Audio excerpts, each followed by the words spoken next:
কাপ্পু না জান রাতের খাবার খাই নাই এখনো। তুমি খাইছো? খেয়ে নিব, সমস্যা নেই।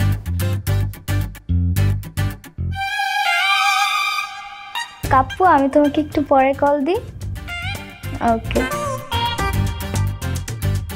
আপনাকে না আমি ছুটি দিয়ে দিলাম, আপনি এখানে কি করেন? তুমি আমার স্টুডেন্ট কিভাবে টিচারকে ছুটি দেয়?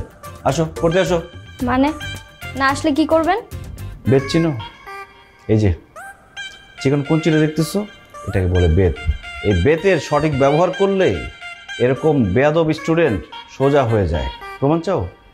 কি আপনি আমাকে মারবেন? দাঁড়ান, এক্ষুনি আপনাকে সোজা করতেছে। দাদুর কাছে গিয়ে এমন মিথ্যা বিচার দিব যে আপনার একদম। কি মিথ্যা বিচার দিবে দাদুর কাছে?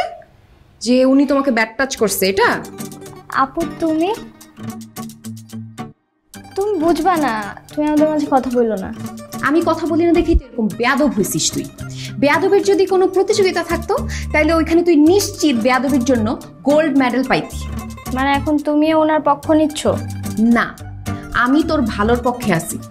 এখন তুই যে সোজা পড়তে বসবি, আর উনি যতক্ষণ তোকে পড়াবে ততক্ষণ আমি এখানে বসে বসে দেখবো।